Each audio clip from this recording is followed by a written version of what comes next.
Good afternoon and welcome to our IGF USA plenary session on connecting the next billion.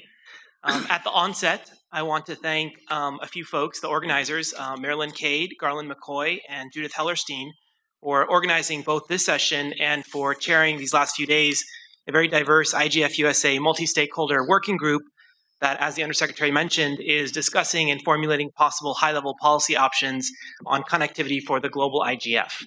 We have a very strong panel today for this discussion. Let me just begin with the gentleman on my right, Kevin Martin, our former FCC chairman now at Facebook. To his right, Sonia Jorge, the executive director of the Alliance for Affordable Internet, a former U.S. government colleague of mine, Jane Coffin, once at NTIA and now at ISOC, and another former USG colleague, Will Hudson, who is now at Google, and to his right, Christopher Burns from USAID on the digital development team, who's doing a lot of the work that the Undersecretary described in her remarks. And finally, very excited that we were able to have Madhura from Comcast join us to talk a lot about their work with digital literacy that's been taking place. To set the scene a bit for our panel, I wanted to start with a picture of two worlds, a connected world and an unconnected world. Originally, we had envisioned that this panel would take place in a different auditorium, and we'd have like the visual slides for you all. But essentially, with this picture, I think this will still work. In the connected world, we have 3.16 billion users, 800 million tweets a day, 127 billion emails a day, 20 billion photos on Instagram, 300 hours of video uploaded to YouTube every minute, 1.43 billion Facebook users. As the Undersecretary noted, in this world, all of this exciting connectivity is spurring unprecedented access to education, medicine, information, and global markets. Then we have an unconnected world. Some statistics show that, unbelievably, almost 60% of the world is without access to the internet.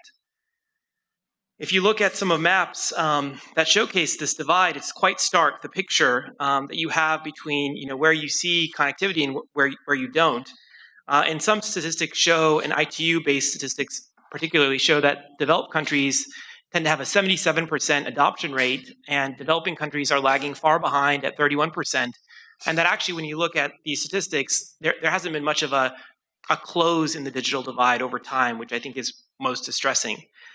To help us make sense of all this, I now turn to our panelists for their impressions and also for information on how their company or their organization is working to help both the unconnected that we've talked about, but also maybe the underconnected, those that may be using the internet only once a week, once a month, but that we could really see much higher internet user rates. And so let me just turn immediately to my right, Kevin. Facebook leadership has done a terrific job of bringing attention to this issue, and we're very grateful for that. Maybe you could give us a sense of kind of the current activities that are underway at Facebook. So Facebook, mission is to try to connect the world and to share more information more easily. And so they think that solving this digital, divide problem is critical from a policy perspective and from for all of our use. And so they think that there's three really root causes to it, right? There's some folks that have lack of infrastructure, but there's a significant number of people that cost is a barrier, and then there's also a significant number of people that that don't appreciate the underlying value and the proposition that the internet can provide. And so that's some combination of the cost that this provided and not enough localized services that would draw their attention. And Facebook has made it this part of its mission is to try to solve this, and so they're going to have a multifaceted approach to try to address all three of those. And so they do have, through their connectivity labs, a variety of projects that are trying to look at ways in which they can use technological advances to connect people that have no infrastructure access today. And they were alluded to in the last panel in terms of UAVs and drones and as ways to extend access. And they've got some smaller projects where they're trying to develop the opportunity to have access in in Heliopolis is a poor suburbs of Brazil, for example, where they're going to be providing internet access with traditional wireless technologies to try to address some of the cost issues and see what the results are there.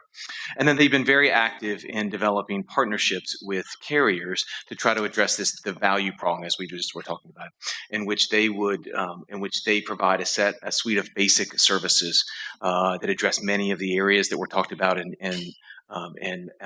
the previous speakers in Ms. Novelli's speech about health and educational information, access to basic e-commerce, basic communications functionality.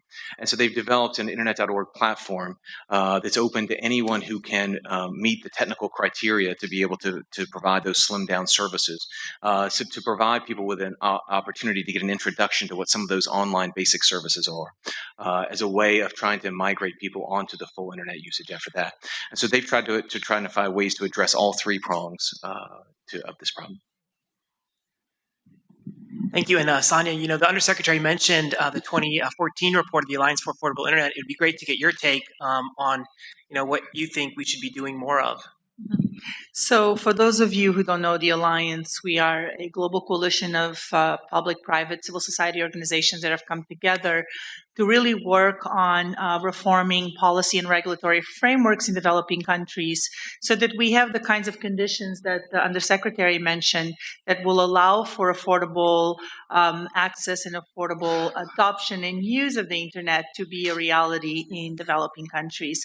And so because we focus very much on policy and regulation as one of the critical areas that we see needs to be worked on to facilitate things like the technology that Kevin was just mentioning, that Facebook and many other technology companies that work with us are developing, is very important that not only those technologies are made possible, and a lot of innovation is made possible in developing countries, but we definitely want to ensure that the kind of investment, for example, that is taking place in developing countries is one that is optimized, is one that is not just focusing on expanding infrastructure for the sake of expanding infrastructure, but to think about expanding infrastructure in such a way that the 80% of Nigerians that live under the poverty line actually will be able to afford the kinds of internet the services that can be made available to them if that infrastructure was there to provide those services.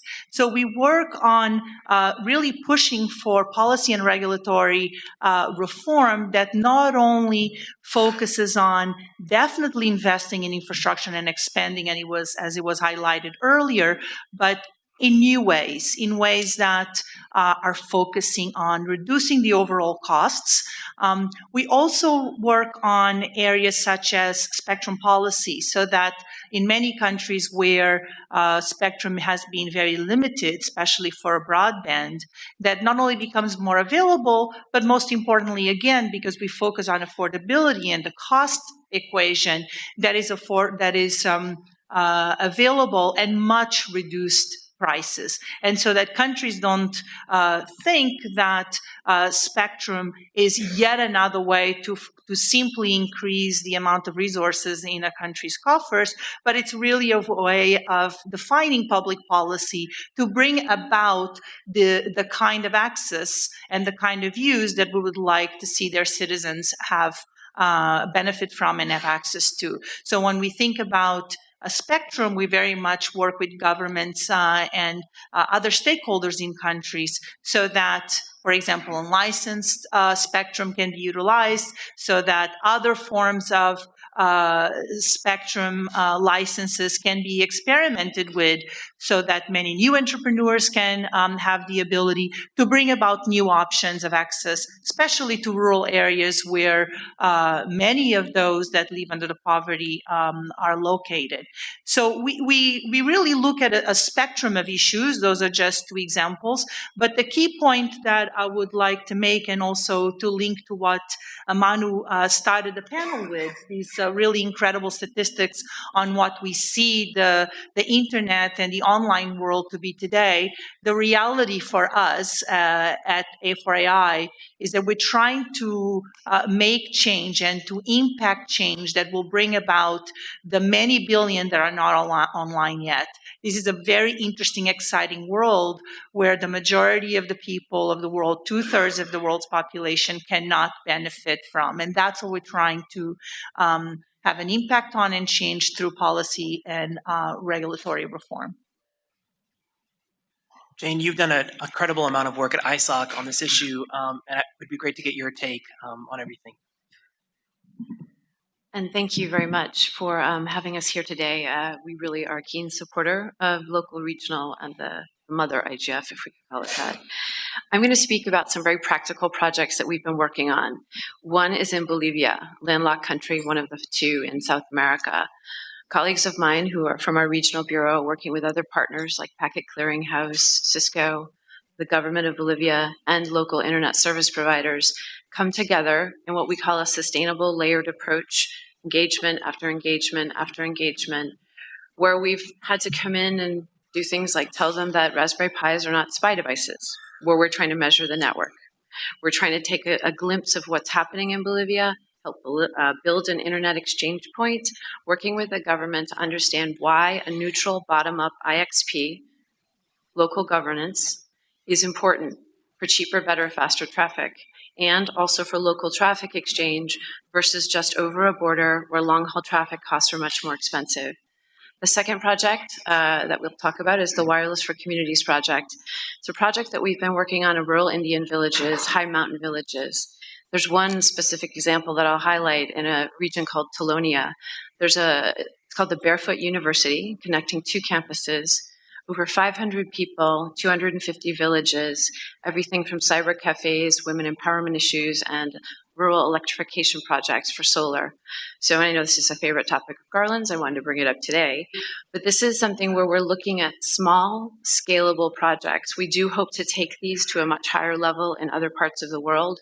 But what we're talking about are areas where we have seen progress.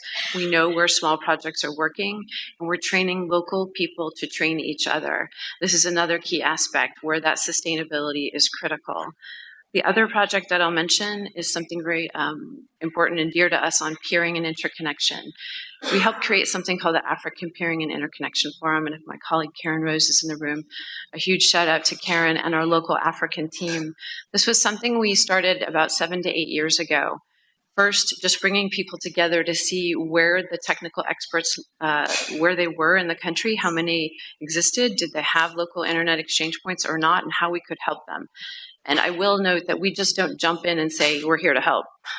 We work with local people to see whether or not they want us to come in and do what we do, which is try and train them more.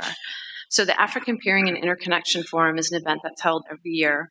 We bring fellows, we provide fellowships and bring people from over 21 internet exchange points in rural, remote parts and urban parts of Africa to help provide connectivity.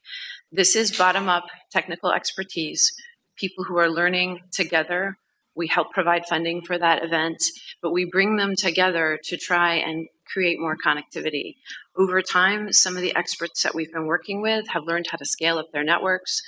I know this may sound like a small change on the megabit to gigabit side, but we're looking at things like 80 megabits in one internet exchange point in Malawi going up to 800. What does that mean? It means that they're attracting local content delivery networks, they're attracting international content delivery networks. It means there are more people who have access, and we have found that there's a lot of latent demand. So there's a lot of great work that's going on, small projects, which can be scaled up. So we try to come in at a sustainable, local, regional level and do what we can to bring that to other regions where they would like us to come and do the work we do. So, Will, it's always great when we see a company take innovative approaches to really extend the benefits of connectivity. And you may have two examples, both with Project Link and Project Loon, but we really look forward to kind of your views on what Google is doing. This is heavier than I thought it would be. So again, thanks for having us, and thanks you all for sitting here on a Thursday afternoon when it's beautiful outside to talk about this really important topic. What I'd like to do is talk a little bit about what Google's doing, but then sort of pivot from that a little bit. You know, most people here know that Google's mission from the beginning, you know, that sort of refrain of making the world's information universally accessible and useful. in order to do that, right, and we do it in a variety of ways through products like Search or Maps or whatever, and other companies are engaged in similar endeavors with their own products, the users have to actually have access to that data, right? And it needs to be the right data. It needs to be useful. It needs to be relevant to them where they are. And so, Google's done a lot of work in this space, but we're far from the only ones, as you've heard already, and we'll hear as we go down the line. And I think the watchword for us has always been sort of the importance of being innovative and being flexible in your approach, sort of understanding what the local users and community needs, and then figuring out a way to get that to them. So as Manu mentioned, with Project Link, was an endeavor we started a couple of years ago in Kampala, where we looked at sort of several layers of the access stack there. And on the one hand, there's been tremendous growth in undersea cables connecting many parts of the African continent. And in Kampala, there's been a lot of work sort of building out mobile networks in the cities. But what hadn't happened was sort of a major urban broadband network that would allow those two things to talk to one another. So in other words, you had fast connection coming into the shore, the capability for a fast connection in the city, but nothing to connect the two to let users really use the internet as it was meant to be. And so Link is essentially a project. It's a urban fiber network in Kampala that, importantly, it isn't for Google to use, right? We're not an ISP there. We're not providing connectivity there. What we are doing, our end users, what we are doing is providing shared infrastructure so that ISPs and mobile providers in that community can use that network to provide their own services. And what I think, to go from that, I think what I would just underscore, and then I'll let other people talk, because they'll be more interesting, is sort of, an approach like that worked there. There might be different problems in a different environment, and that's why when you see the work that Google is doing, there's stuff like Link, as Manu mentioned. There's Project Loon, which is essentially trying to provide internet access through balloons flying through the air, which the engineering aspects of that are far beyond me.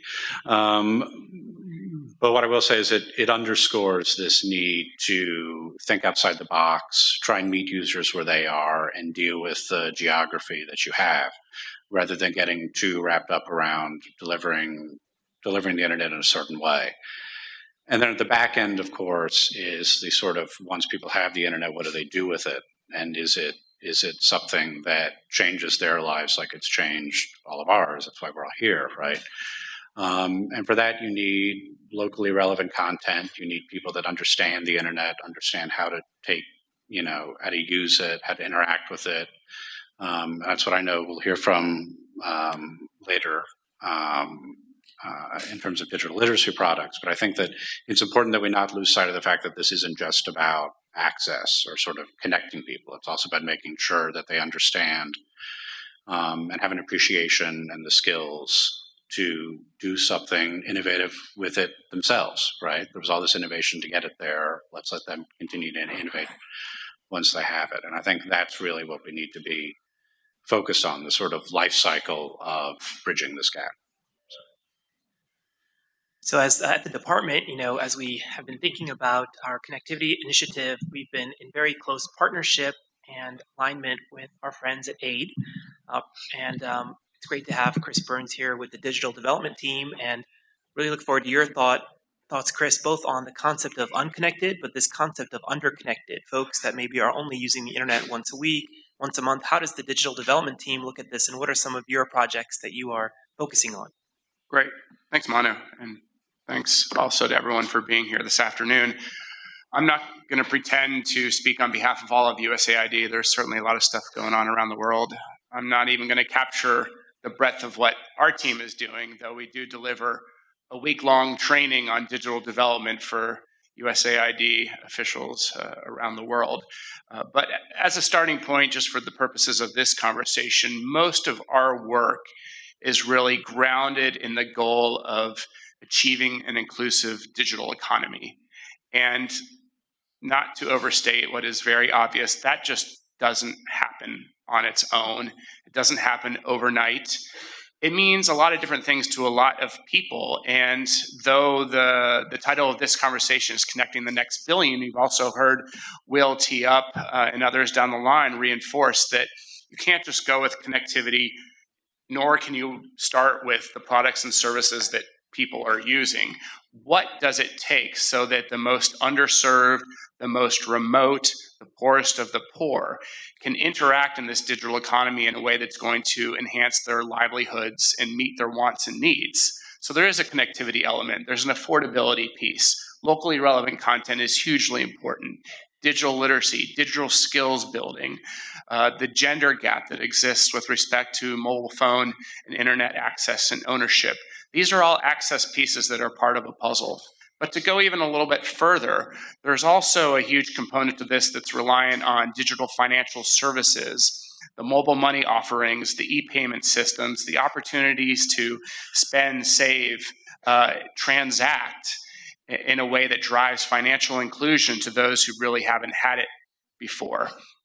And then a third component that we really focus on is the use of real-time data systems that allow us to collect information in the field, do rich back-end analysis, and then provide that information again in different varieties so that folks on the ground can use it to inform what they're doing, to adapt their efforts if needed, and to impact the lives for those who we really care about. That's the structure. The stake that we've laid in the ground and where we've come in on a team is to say, what we're going to look at is where there are market gaps and or market failures that not enough people are doing things about. Where can we steer public sector resources and align private sector support in areas where the business case doesn't exist or the incentives aren't there for the private sector to go at it alone? We largely do that through public-private partnerships. The Alliance for Affordable Internet is one, and most of the folks here at this table, their organizations are members of that alliance. Another one is the Better Than Cash Alliance that we also created to transition huge payment streams from cash to electronic, noting that there are huge accountability and transparency and efficiency gains to be made, but also the network effects of pushing a lot of money from governments, donors, multinational corporations through mobile money and other e-payments will drive down the cost of those products so that the poorest of the poor can use them. We've been supporting GSMA for a number of years to close the mobile phone gender gap and providing the new business cases and new products for mobile network operators to provide for women and their families.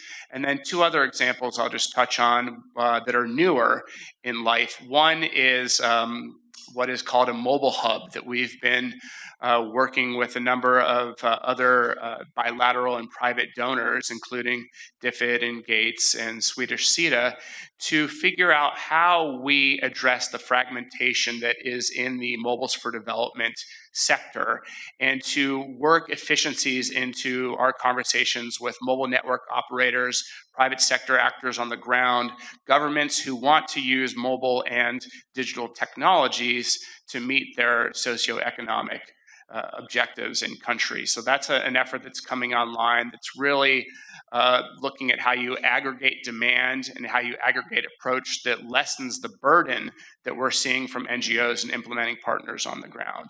And then finally, another new one that's coming into play is in direct response to the Ebola crisis in the Ebola-affected countries in West Africa, of pulling together public and private sector resources so that we can extend the connectivity and network in those countries and to design data systems that are interoperable and will collect health information where volunteers and health experts on the ground and governments can actually be more effective so that if this crisis happens again, we can provide more support to them, and then putting in place the digital financial services so that health workers and others can get paid on time. We've seen that part of the reason that the Ebola crisis was so huge was this inability to interact and just effectively communicate. So we're working through a partnership for Digital West Africa to address that as well. That's a few examples. Thanks.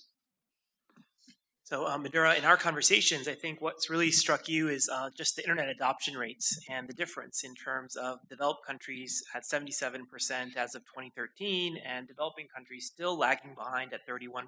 And Comcast has done a lot in the digital literacy front and ways to try to get that adoption rate up. And I wonder if you could spend a few minutes to kind of talk about your perspective. Sure. Thanks, Manu, for inviting me, and Comcast and I am delighted to be here. So I, as sort of Manu suggested, I'm going to speak about Comcast's domestic US-based internet adoption program. And I think although, you can never kind of replicate, take things from a developed industrial economy and then take it to a developing country, but I think there are some insights that we could glean from our experience here, especially because some of the low-income neighborhoods that we're working in, there might be some similarities. Obviously, not it could never be a sort of a clear transfer of ideas, but there might be some ideas and insights. So for us at Comcast, our sort of the central adoption effort is built around what's called Internet Essentials.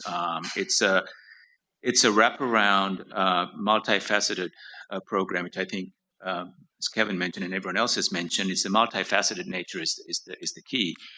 And it's targeted at low-income households, families with school-age children who happen to be on the free or the reduced lunch program. So it is open to any of those families across our footprint. And just recently, NAACP actually referred to this program as the nation's largest experiment in reducing the digital divide. And it has been running for just over 4 years now. And as of February 2015, we had connected more than 450,000 families, and that's roughly about 1.8 million low-income Americans. And I'll sort of, before first of all, let me describe what the program is. So it has, as the point about being multifaceted, it's designed to address, and I'll go later on about how it was designed, but it's designed to address the specific drivers of non-adoption that research has consistently found. And so one of them is the low-cost access price. It's a $9.95 price point. That's it. But then those who join the program also have access to a low-cost computer at $149. It's not Comcast is not in the business of selling computers, but we've integrated that into our program because we believe that that's important to touch that driver too. And then the final point is it has a very, very extensive and a full suite of free online, print, and in-person training, not just in digital literacy, but the full spectrum of issues that go into relevance. So we've done that. The digital literacy programs are designed in partnership with local community-based organizations, such as we have a huge partnership with the Khan Academy to drive some of these training modules, and then they're delivered through community-based organizations. We have thousands of local partners who actually deliver these digital literacy programs along with the low-cost access and the low-cost computer. So it's really kind of brings together, we look at it in sort of four angles, and one is that, we have to, it's an innovative approach because we're doing things that we hadn't done before. Number two, it's very rigorous in terms of its sort of analytics and research, which I'll go into later. And it's flexible. We have changed the designs many, many times. And then finally, it's community-based because all of these things are delivered through small and large community-based organizations. So in terms of design, it was designed basically based on the findings of the U.S. National Broadband Plan, which for the first time identified sort of this through very rigorous research and quantitative methods, the drivers of non-adoption, which are relevance, which is the most important. I think comes in about 40, 50, or just close to 50% cost, and then access to a computer and digital literacy and so on. So we designed this program based on the research that was done by the National Broadband Plan to make sure that we had touched each and every one of those elements.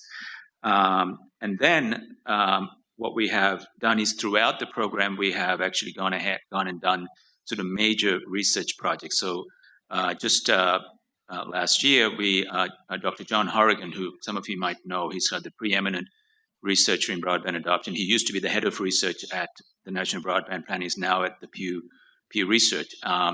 He, through our Tech R&D Fund, which funds engineering and sort of over-the-horizon innovative research, he was funded by the Comcast Tech R&D Fund to kind of go into the Internet Essentials program and really take a longitudinal look at people who had not adopted broadband, had adopted broadband through Comcast Internet Essentials, and how they, what prompted them to adopt broadband and how they evolved into engaged users. And sort of two findings, and he tells me that it's the first time that a longitudinal study had been done, and the two key findings he found are that to encourage people to adopt broadband, sort of the social relationships, both within their communities, but also the relationships that they have with institutions like schools, government agencies, are a big driver in dealing with the relevance issue. So that's the first point. And then the second point he found, which is really enabled by the longitudinal study, was that he found that those people through Comcast Internet Essentials who had actually taken up the training that was available to everyone, he found in just about every instance double-digit improvement in the way that the internet was used. For example, there was a double-digit percentage point difference between those who had taken up training through Comcast Internet Essentials and those who hadn't, in the extent to which they used to start a business, or the extent to which they used to do online banking, the extent to which they used to apply for a job. So the training piece is not only important to kind of impacting on relevance, but it's actually very important to use John's term for digital engagement, so that the internet is used for its maximum sort of potential. So that's what we do, and basically sort of our guiding principle has been that this is a very complicated and complex problem that is driven by many drivers, and so we need multifaceted solutions. They need to be flexible, and as a company, kind of makes it easier for us because we can change things in different regions, different areas, depending on what we find. And that finally, all of this must be designed and delivered with community-based partners. So we take a very community organizing principle to what we do. And even with that, it's not an easy job. It's a very complicated and tough, and takes time. But I think what the results are showing and the numbers are showing. So Cheryl, let me just go back to you. As an IGF MAG member, you were involved in the discussions and the thought that went into picking connecting the next billion as intersessional work for the IGF. Can you provide us more context on what they're hoping for in Brazil? Sure, thank you. And just for those of you who in the room don't know, I know we use a lot of acronyms. The MAG stands for the Multi-Stakeholder Advisory Group of the Internet Governance Forum, and it's a group of about 56 people, give or take, men and women from across the world that represent different companies, different governments, different civil society organizations, different fields of academia. And we meet several times a year, and we're actually responsible for helping to coordinate the IGF every year. And there's really a lot that goes into it. For many of you, I see many familiar faces in the room, and there actually are some MAG members in the room as well. But each year we put out a call for workshop proposals, and we select these workshops, which are part of the IGF. We coordinate main sessions. And the major project that we've taken on, and this is something that we have tried to get started for several years now, has been intersessional work. So the idea is to have some work that's ongoing in between each IGF, so that it's not just a one-time event that happens once a year, but there's ongoing work on a lot of these really important issues that we're all talking about here today. And so the theme that we wound up agreeing to within the MAG is policy options for connecting the next billion. And I think, as you heard from what's been an amazing presentation, I think, of what so many different groups and companies and governments are trying to do in terms of addressing the many different issues related to this, we thought this theme was going to be big enough that many people would be able to contribute. It was global in nature. And as part of selecting it, one of the things we looked at was the Tunis agenda, and we really tried to match up with respect to the Tunis agenda key parameters for selecting the theme itself that would be supportive in terms of the IGF's overall global mission, and in terms of being able to produce something in Brazil that will be useful for the many people that come to IGF. They can take home and learn from the different experiences. And so there's a call for open proposals right now. It's on the IGF website, and there's more information on it there. I would encourage everyone to please take a look at it. And the great thing about the IGF is anyone and everyone can participate. And my company, Verizon Communications, we've always really had huge value from this because we're able to learn so much from different governments, from different organizations around the world, things that are important to people, things that our company is doing really well, things that we need to work on. For example, we're really trying to do a lot of work right now with the disability community and other populations that have different types of barriers and challenges to connectivity, because there are the challenges that we all know and talk about with respect to investment, infrastructure, et cetera. But then there are some really unique challenges, and globally among different countries, the challenges are even more unique because every country is different. There are different cultural things to consider, and they're different.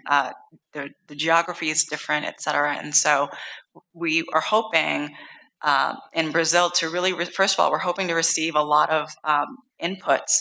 So, and as I said, anyone can produce inputs. We're hoping that you guys will go online and you will participate. Participation is really key.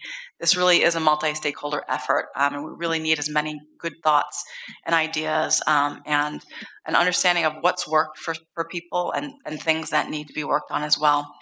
And so this is also coming off of last year's IGF. We launched some best practice sessions, and those were quite successful.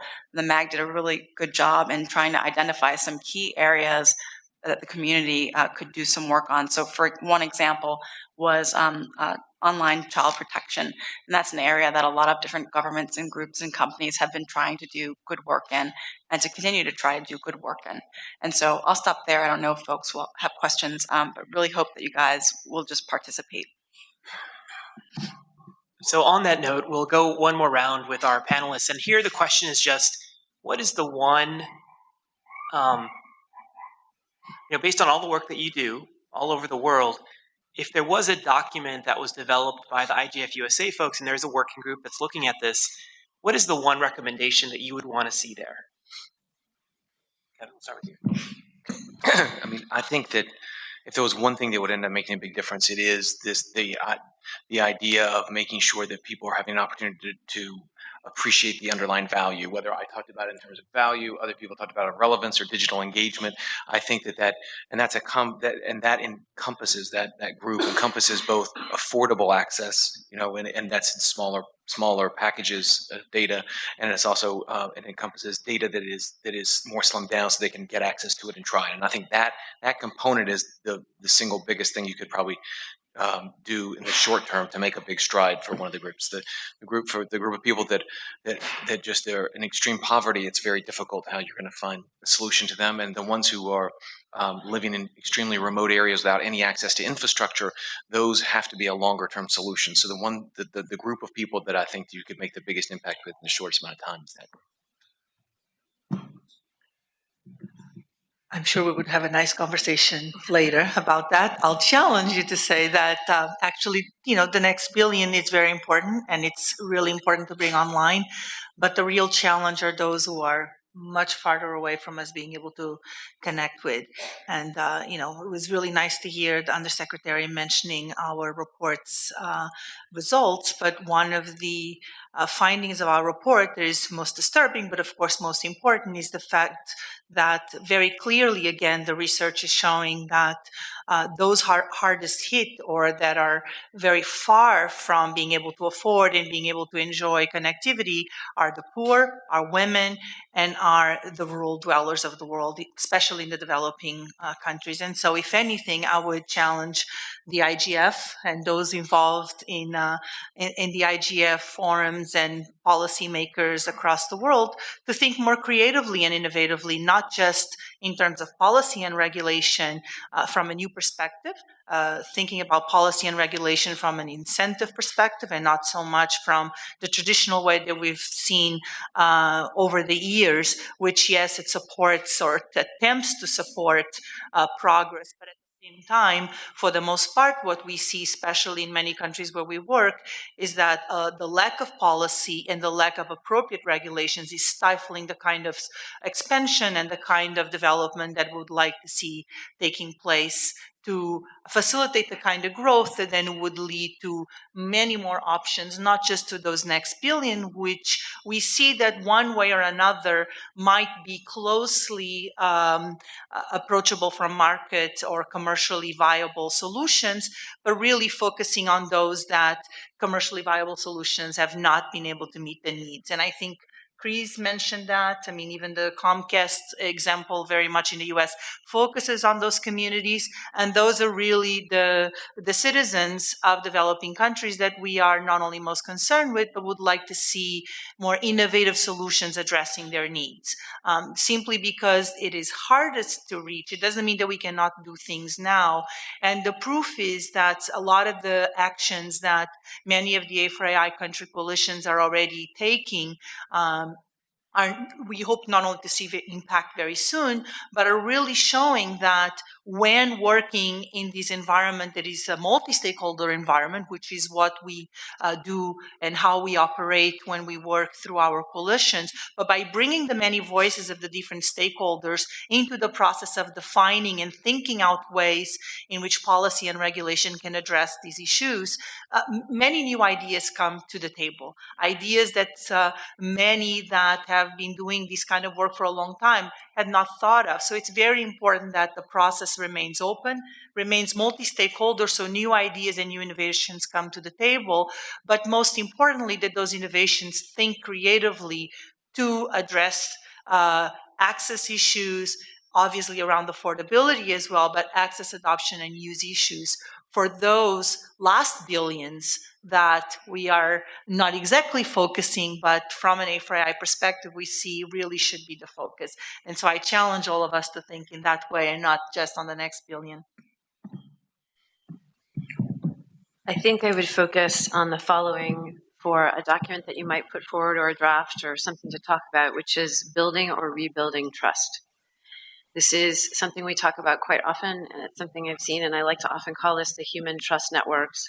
If you don't have the people on the ground and the people coming in to do the work and that trust between whether it's the internet society or it's A4AI and your partners, you have to have that trust. It's the collaborative security model we're looking at the Internet Society, collaborative sustainable development, collaborative policymaking, and collaborative governance. It all involves partnerships. No group does it alone, but just it's building trust. And some of it's been lost and we have to rebuild it. Some of it we know how to gain, but we do have to think about that as a key thing. And also, we are from developed worlds, and when we do go in to work with partners around the world, there's a different tone, there's a different way, there's a different manner with which you do what you do, and it's to listen, I think. So rebuilding that trust and listening, I would say.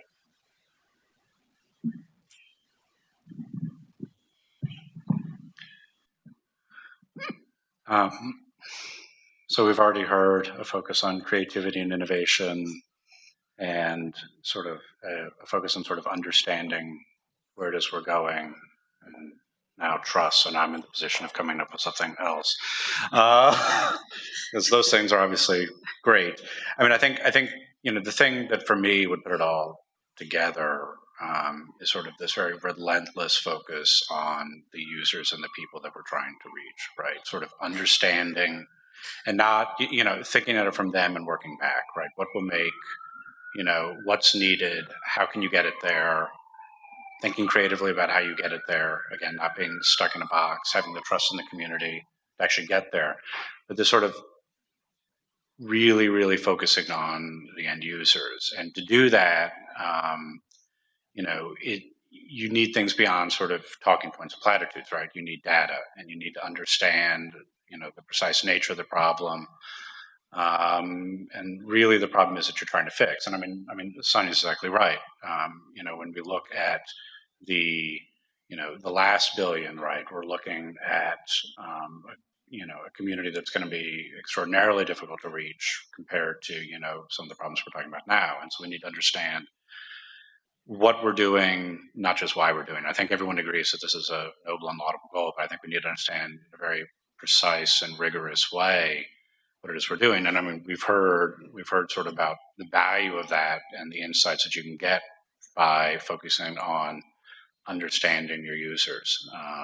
In this case, they're not users yet, right? We need to reach them and help them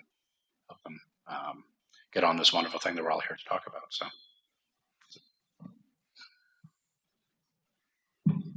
So I'll build on Will's point, but come at it from a different angle. And to do so, I'm going to turn to Indonesia.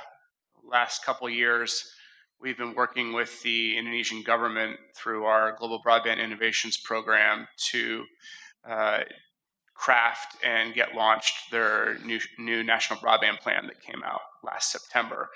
And they did a really interesting thing. They did several interesting things there. One, they tied their national broadband plan to a relaunch of their universal service fund. And traditionally, universal service funds have been for extending telecommunications into underserved or remote areas. More recently, they've been expanded to include the delivery of broadband into those same areas. And even more recently, with Indonesia as an example, and a few others to this day, they've gone a step further and said, let's not look at just the supply side of the equation. Let's really look at the demand side so that these users can be a part of these services. And specifically, they said, we know that what really concerns Indonesians and prevents them from interacting online and using these tools are consumer awareness, locally relevant content, and digital literacy, themes you've heard in the past hour.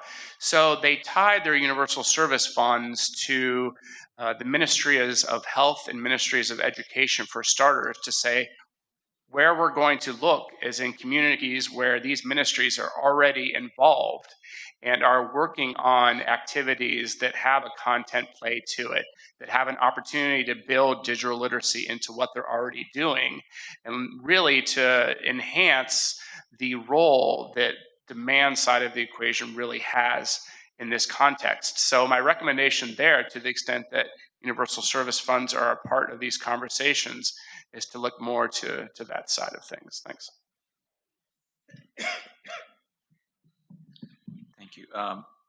So I think, I agree with 100% with everything that's been said. I think my only contribution would be based on our company's experience, is that, to have a real deep appreciation, not so much, it's not even intellectual appreciation, but like a real visceral appreciation that there are no turnkey solutions to solve this problem, and I think, top-down sort of prescriptive solutions or ideas, especially coming from sort of, shall I say, capital cities around the globe, from large institutions, sometimes don't connect with the realities. And so I think, avoiding turnkey solutions and to again touch on what everyone has said, to have wraparound solutions. And it's a word that I came to Comcast from the National Urban League, which is one of the largest direct service providers, and it's a historic civil rights organization in this country. And it's a word that the National Urban League uses to describe what it does. It's wraparound services. I think that's what's needed, and the wrapping that's needed will depend on what communities you're working with, what countries you're in, and so on. So so our view, and from doing this at Comcast, and now it's 4 years now, and it's now an indefinite part of our company. Is something that it's not something that that we have done before. Is that we've learned, and we've grown in humility, I think, as a result of it, because we've learned that when we first started.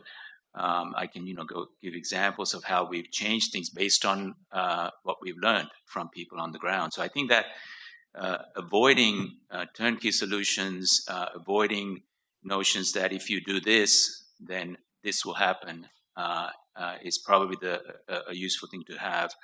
And also keeping at it. I think focusing on, this is not sort of avoiding the sort of the press release and then let's move on to the next thing.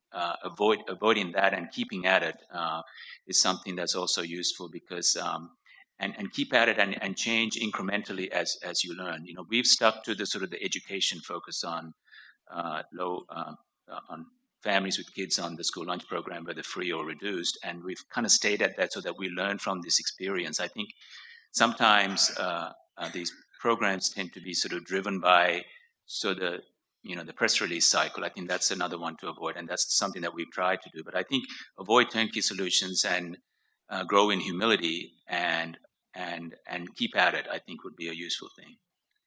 So we have about 5 minutes for questions, and we do have a visitor here from abroad, Arsene. I don't know if you'd like to try to make an intervention now. This would be the perfect time, and also would welcome others if they have questions to come to one of the mics. But I think we approximately have about 5-6 minutes left. Go ahead. Thank you. My name is Arsene Tungali, and I'm a blogger and activist from Democratic Republic of Congo. A few months ago, I received a call from a desperate friend called Ben, who had an issue. He told me he received a message from a stranger asking him $50 to be sent the following day. If not so, he would publicly publish pornographic pictures and video on his Facebook profile. My friend Ben is a public and a religious person, and such a thing is the worst that can happen to his Facebook profile. And as you can imagine, as he didn't send the money, his profile was full of those insane images the following day.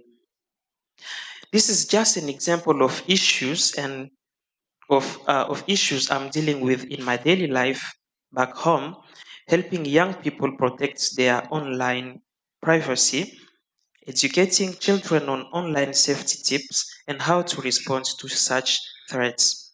I'm also bringing out their voices to decision-making meetings.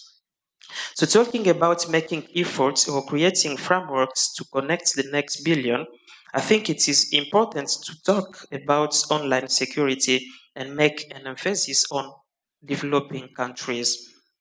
Online security education has failed in my country, the Democratic Republic of Congo, making the work that I'm doing with no resources extremely important. I would like to share with you 4 levels of education in my country, and I think it's the same for most of African countries. And it is sad to notice that all of them has failed, making things difficult for new internet users, especially children. The first level is the family level, and you will notice that this level has failed. Online security education has failed because our parents are not digitally literate. The second level where we gain education, in my country, for instance, we receive education from church. And the problem there as well is those church leaders don't consider talking about internet issues in church services because they think this is not important. The third way we learn in my country is through school. And the problem is there is nothing in our educational program that is related to online security or internet or information and communication technologies, which makes things more harder to those students who finish school with no knowledge about how they can deal with internet issues. And so the last way of learning is what we call the street learning.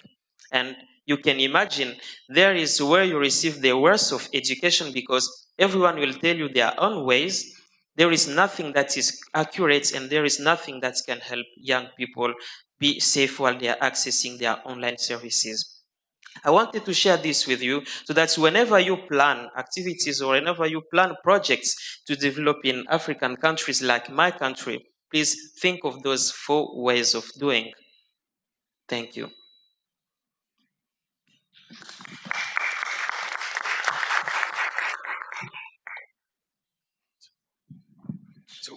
obviously, as we're trying to end up finding ways to connect the next billion or the last, whichever it is we're focused on, we have to find ways to address the safety concerns like you've raised. Facebook has an active community standards program, which would be in violation of, and we work with local communities to make sure that they're reflective of local community standards and their values too. But obviously that involves, increase both digital literacy and safety. But that has to be a component of what we do.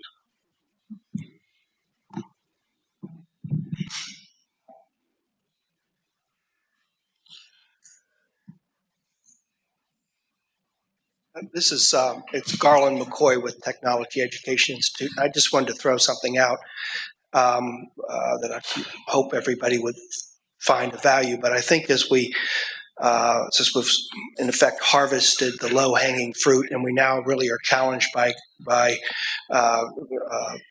whether it's again the unserved or the underserved, that we might, and also given the fact that the internet as an ecosystem has really matured now to a critical infrastructure, we might consider, and again, this is said with a lot of love to everyone here over 10 plus years of working in this, that we look at some fresh faces, some fresh company partners in this.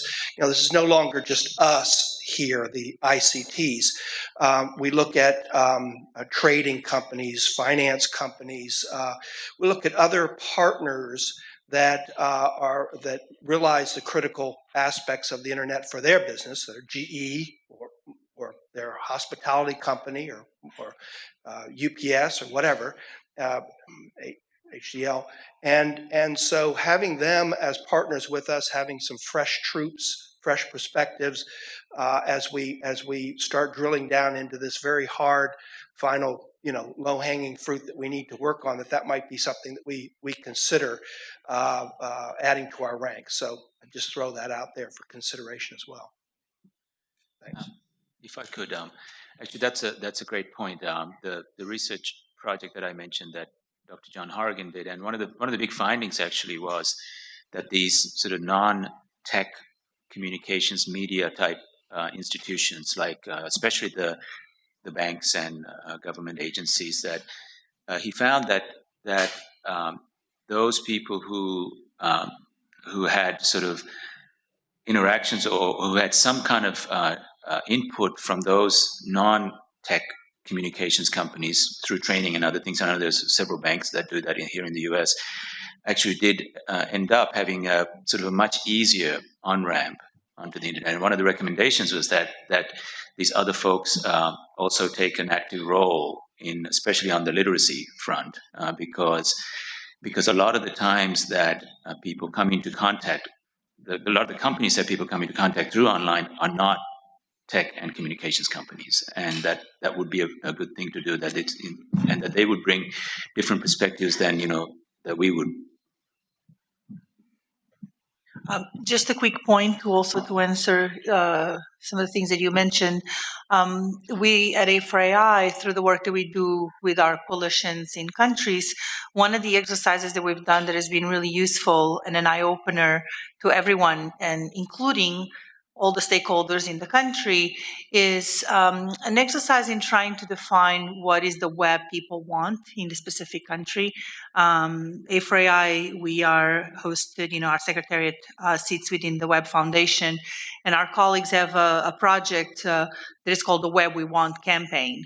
And in defining that, what you realize is that you allow people to envision ways in not only about how they want to have access, but how they want to use, how do they want to enjoy, how do they want to benefit from access to the web.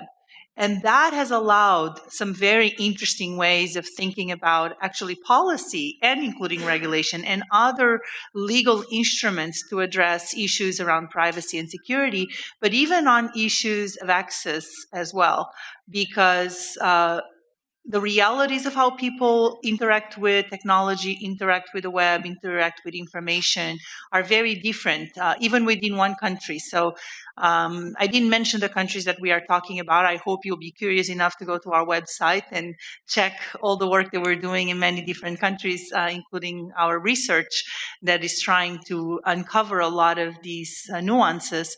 But in Nigeria, a country that we are working very closely with many stakeholders and have a very active national coalition, it's similar to the US in that they have a federal system with many different states. And I can tell you that in every single state in Nigeria, we see completely different realities when it comes not only to access and infrastructure and the kinds of issues that we're talking about earlier, but even the kinds of things that you were talking about. How do people learn? How do people interact with knowledge? How do people interact with information? Is very different. And it is, very important to us to have these multi-stakeholder process, because it's critical to inform us on how we can then integrate all of their voices and their concerns. And it's not easy. It's not an easy process to go about, because even within the countries, there are many different voices that dominate the dialogue. But one of the wonderful things about an open multi-stakeholder approach through a coalition as the ones that we have in the countries is that a lot more of those voices are now coming out.